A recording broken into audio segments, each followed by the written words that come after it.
It's been a whirlwind couple of years, that's for sure. My name's Laurie and I'm 27 years old, originally from England. I had to get away from my abusive ex-husband and escape to America with my 3-year-old daughter, Adelaide. Talk about a scary situation, packing up and fleeing across the pond all alone with just a toddler in tow. But I'm so glad I did it. Staying would have just subjected my baby girl to more trauma, witnessing that toxic environment. At least in the States, I had some family to help us get on our feet. Those first few months here were so tough though, trying to get settled, find a job, all the while dealing with the emotional turmoil of leaving behind everything I'd ever known back in the UK. There were nights I'd cry myself to sleep, wondering if I'd made a huge mistake.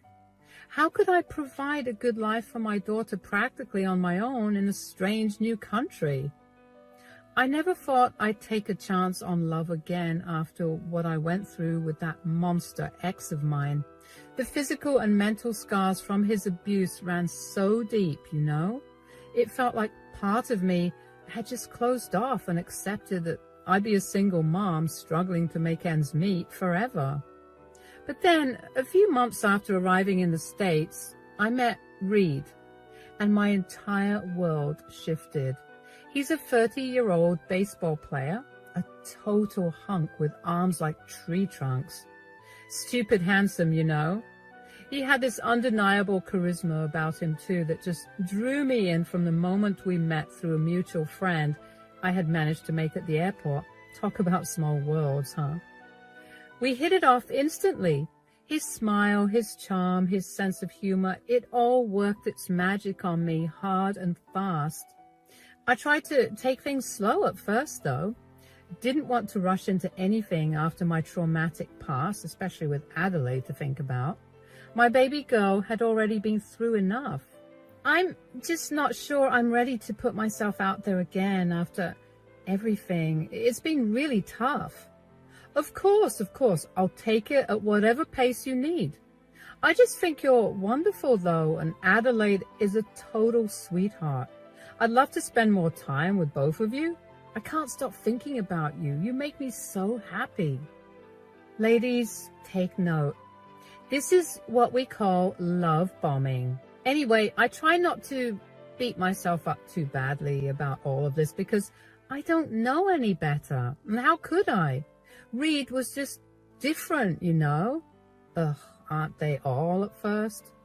So be patient and understanding about my situation as this beat-down single mom just trying to get her life back on track.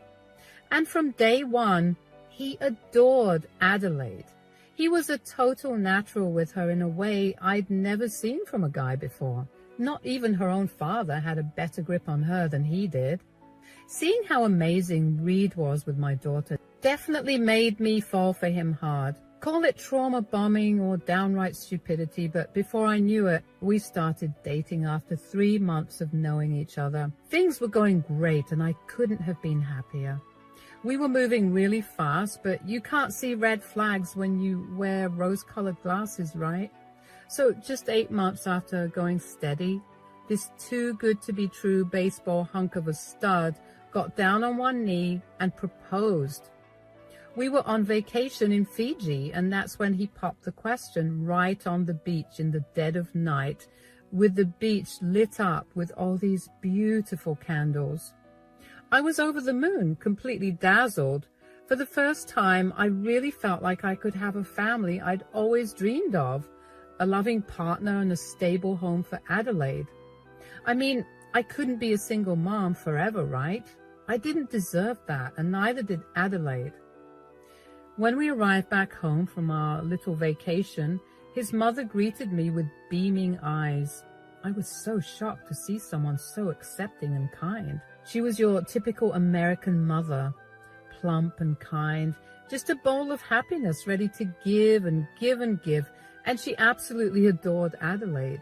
She would always take care of her, which is what she did when we went to Fiji. And when I came back, Adelaide was as happy as could be, telling me that she enjoyed her time with her Gram. Gram? Oh, couldn't you just die? She's such an adorable sweetheart. She started calling me that after you two left. Oh, bless her heart. Soon she'll be calling me Daddy. What? You proposed?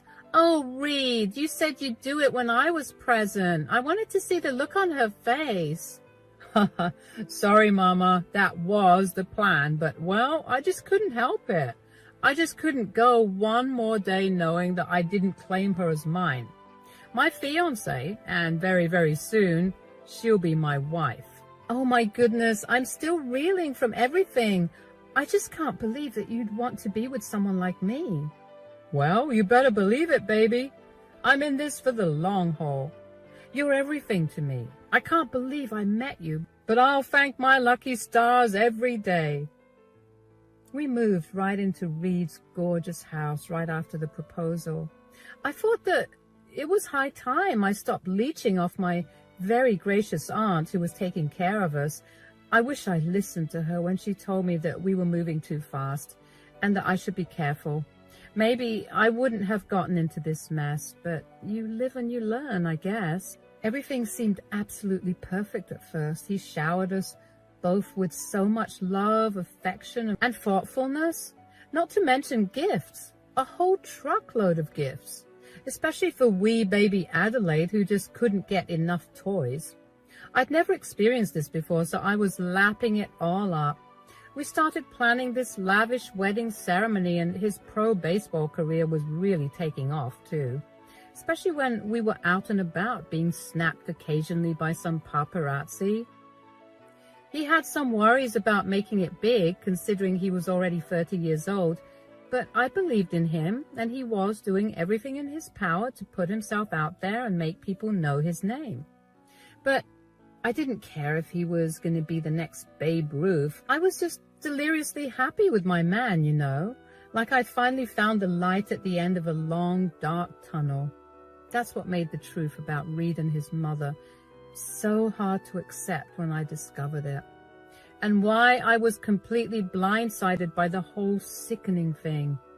It all started when I was on our home computer one random afternoon, just trying to find some remote job opportunities online or build a hobby I could monetize, like a blog or something.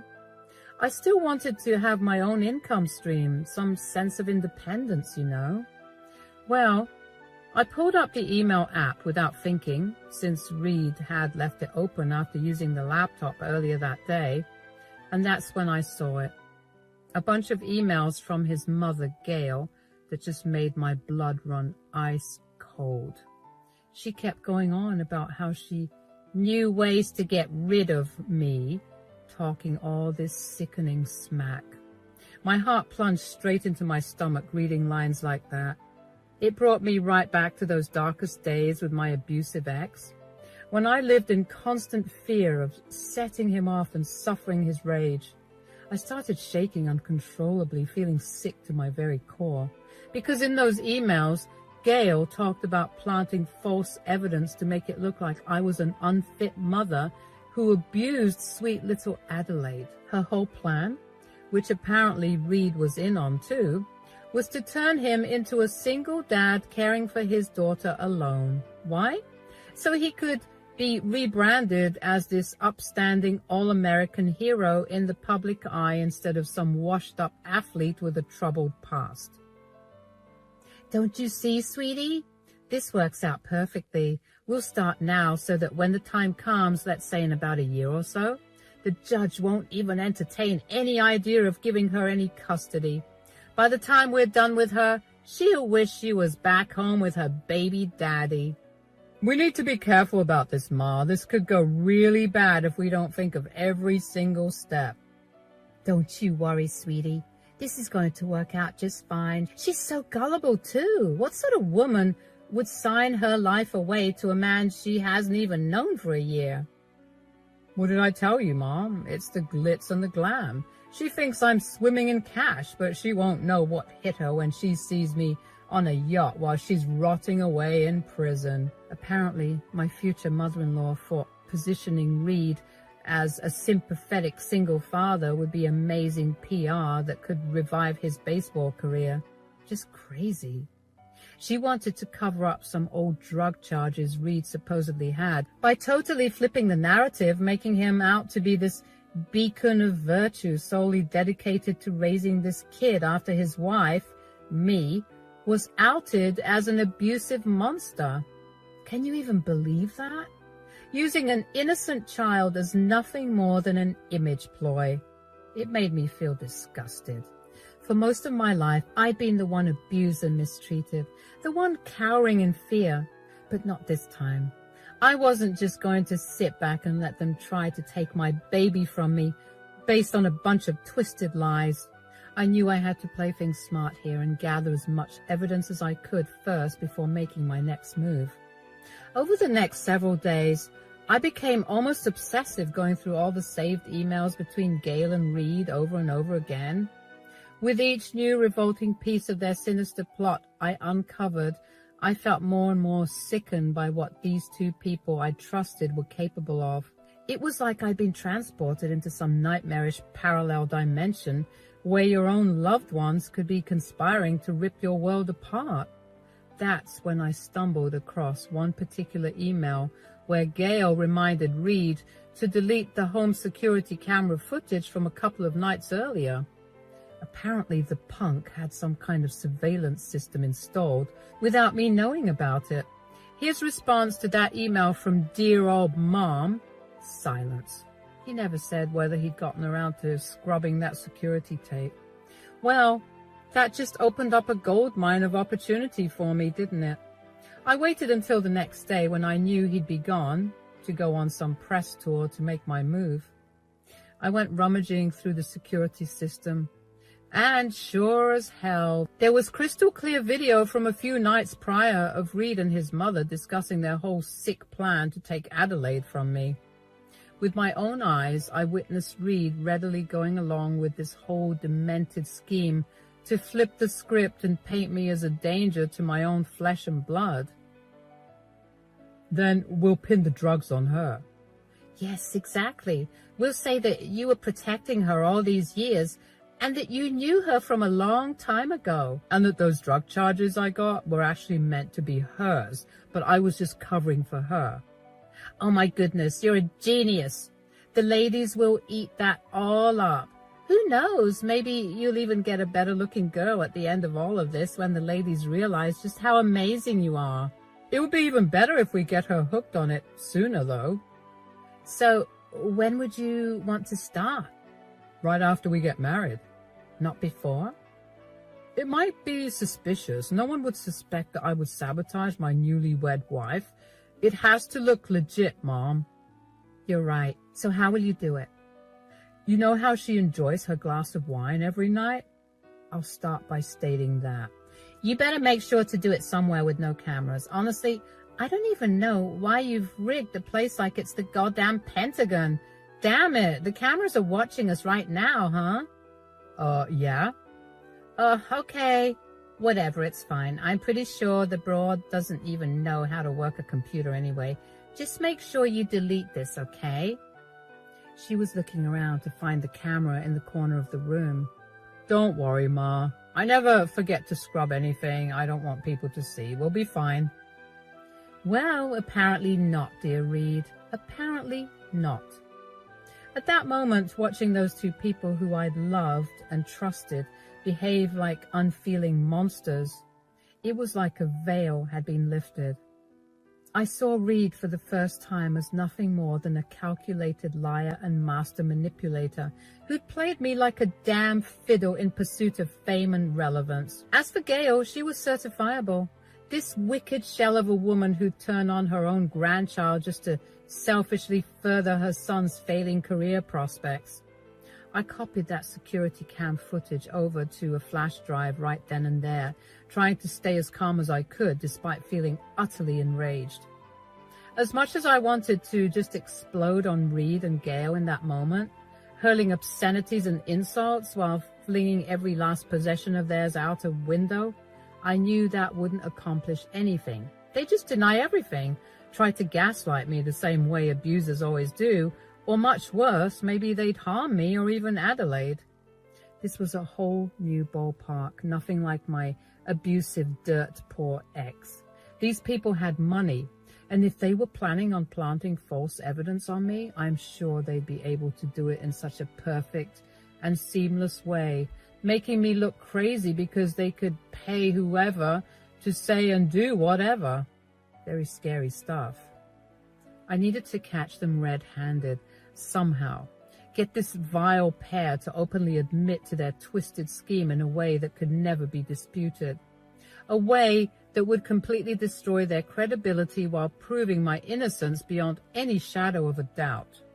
It was risky, but I started formulating a plan that would expose them as the depraved liars they were on an enormous stage.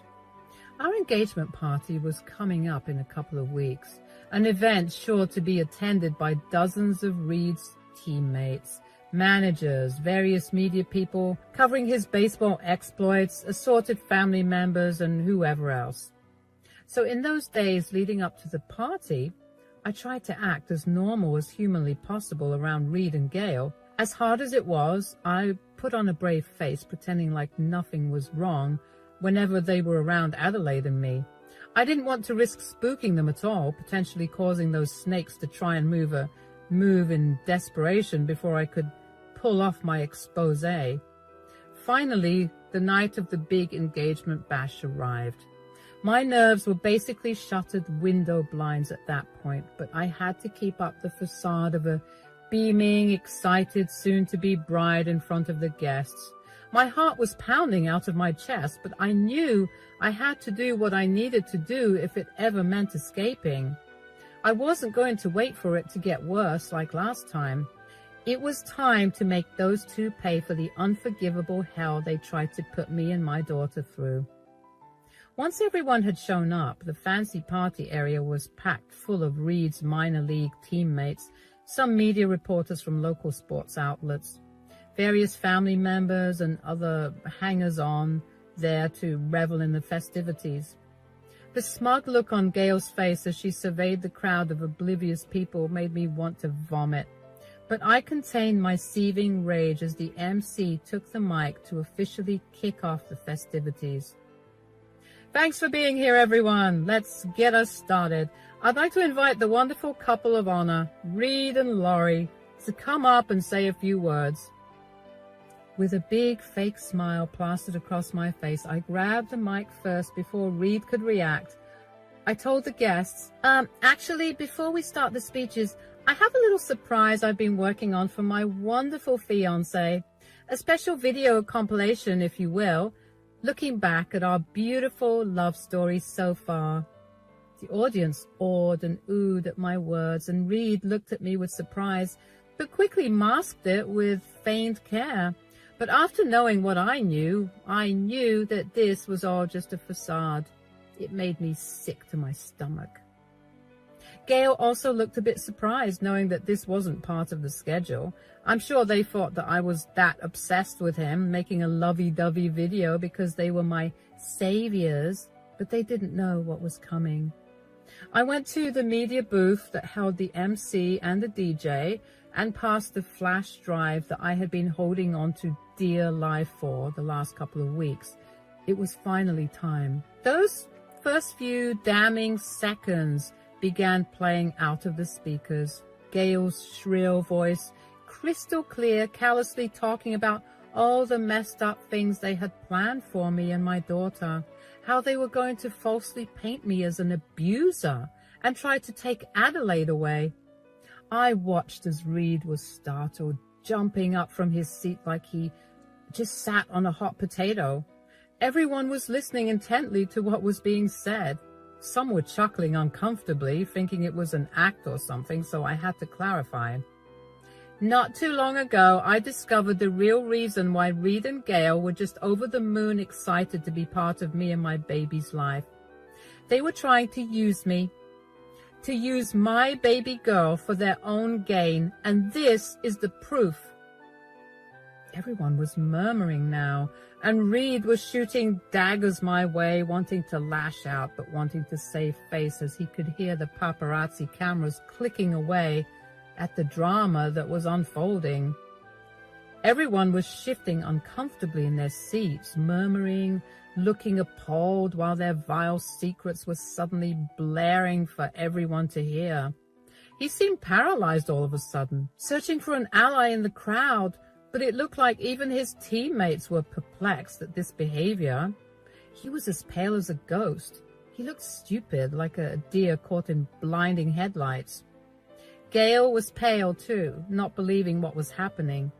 I'm pretty sure she was mentally cursing Reed out for not deleting that footage as she asked. I guess somewhere in dreamland she realized something, because that's when Gail finally snapped out of her stunned trance and gunned for the booth, trying to unplug the screen that was held up and shut the whole thing down. But it was too late. You evil, deranged hag. Everyone had already heard the majority of the footage, and the people were not pleased one bit. Somebody stop this right now. DJ, pull the plug. I order you. I'm paying you, damn it. Gail shrieked at the top of her lungs, stumbling forward as fake hysterics overtook her bony frame. At the same time, Reed just stood there with his jaw hanging open, seemingly incapable of forming any coherent words to explain away the despicable conspiracy that had been exposed. Boos and shouts of disgust immediately filled the entire venue as the assembled crowd absorbed what they were witnessing. The up-and-coming hotshot baseball star with his ever-loving and supportive mother revealed as total frauds who had been planning to set me up as an abusive mother just to cover for Reed's tarnished reputation. People started loudly accusing him and his mother of being grifters, con artists, and abusers. It wasn't looking pretty. The media people scrambled to capture the shocking implosion that was unfolding right before their eyes.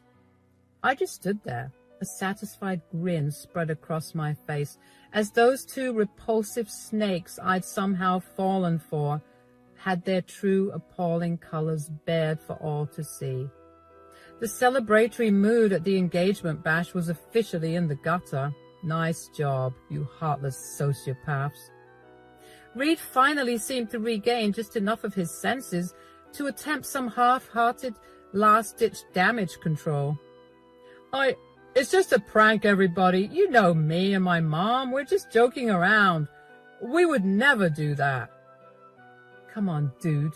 After that clear-as-day recording, did he really think people were going to buy that laughable excuse? Not a chance. Get out of here, you freaks! A gruff voice hollered from the back of the crowd. That kick-started an all-out descent into total chaos as the party devolved into an uncontrolled riot seemingly within seconds. I guess nothing is off limits in the days of cancel culture, hey? The people were essentially forming a mob, and they weren't going to stand for this blatant misogyny and hatred. Furious guests started flinging drinks and whatever else they could get their hands on at Reed and Gale, while others tore down decorations in a mad fury at having their trust so violently violated by the celebrated couple. I'd never witnessed such a frighteningly unrestrained display of public outrage in my entire life. No less at an engagement party. To be fair, it was mainly the paparazzi who were causing the ruckus, no doubt trying to dial everything up because they knew that this juicy story would hit everyone hard in the tabloids and websites tomorrow. It was like somebody had pulled the pin on an anarchy grenade and the entire venue had instantaneously descended into chaos. Gail was reduced to nothing more than a shrieking, crumbling mess in the middle of it all, shouting incoherently at the MC to shut everything down while scrambling to avoid the torrent of garbage raining down on her, her fancy updo becoming increasingly frazzled. Reed clearly saw which way the wind was blowing and tried taking off, but it was no use. All eyes and all lights were on him, and he was left there blubbering like a fool, trying to come up with some BS excuse on why he would prank me like that. Just pathetic. I stood there proud, holding my baby, making my way towards a quieter area because little Adelaide was getting scared, understandably so. Social media people tried following me to ask me some questions, but I simply produced another flash drive I had stashed away with all the emails I had collected from those idiots. They promptly left me alone to scramble to find a computer so that they could see everything. For once, I didn't have to look over my shoulder, worried about suffering more abuse or not being believed when I tried revealing the ugly truth. The damning evidence had spoken for itself, blasting Reed and Gail's deranged lies out for the whole world to finally see. I hurried back home to pack what little belongings we had. Leaving everything behind and calling my aunt, I finally felt relief, like a weight had been lifted off my shoulders. A weight that had been there for far too long, really. The constant stress and fear of having to walk on eggshells around toxic, volatile people. Of having my reality constantly questioned and gaslighted until I started doubting my own self-worth. But not anymore. That agonizing cycle of abuse and manipulation had been shattered into pieces like a skipping record finally being smashed and broken. I was free. Adelaide was safe. Those were the only things that mattered. In the days and weeks following the engagement party implosion, the fallout was about as messy and protracted as you'd expect. Reed did a whole tour of various interviews and podcasts, trotting out a rotating cast of high-priced lawyers, PR reps, and crisis managers as he tried fruitlessly to regain control of the narrative. To absolutely nobody's surprise, he oscillated between feigning contrition and innocence, flashing that phony "aw shucks" grin that had initially charmed me into letting my guard down. He claimed the recordings had been edited and taken out of context, that it was all just a misunderstanding blown way out of proportion by yours truly. Yeah, nice try, buddy, but the court of public opinion had already convicted you. Everyone could see you were nothing more than a hollowed-out husk trying to gaslight yet another victim. And with those emails backing everything up, yeah, he was done. As for Gail, she more or less went into full-on hermit mode after that fateful engagement party. Can't say I was terribly surprised.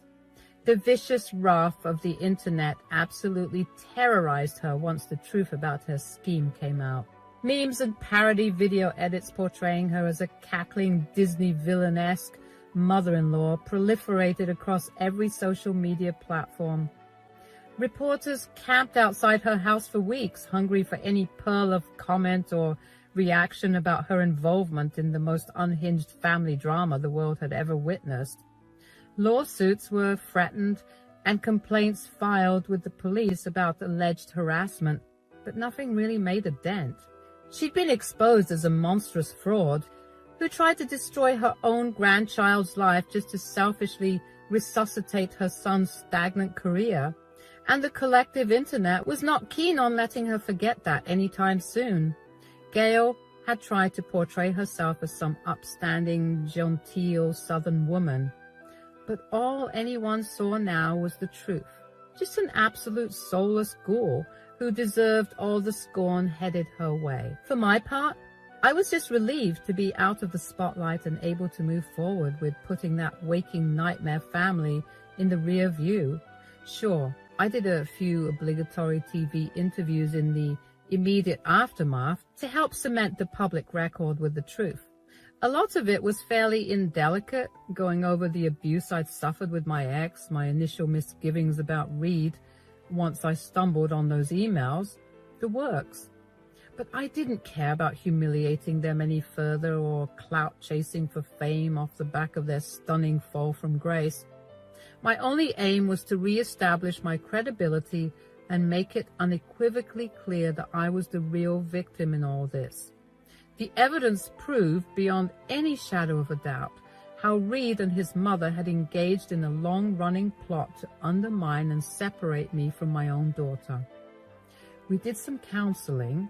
both one-on-one for me and with a child psychologist for Adelaide to help her process the dramatic events we'd been through. I didn't want her to internalize any of the trauma or feelings of uncertainty that had rocked our little family. I'm so grateful for my aunt because without her, we'd have no place to go. I'm planning on suing, even with his army of lawyers. As I said, the evidence is irrefutable, and with his previous drug charges, I'm sure the judge will see right through him and his lies. Wish me luck, you guys.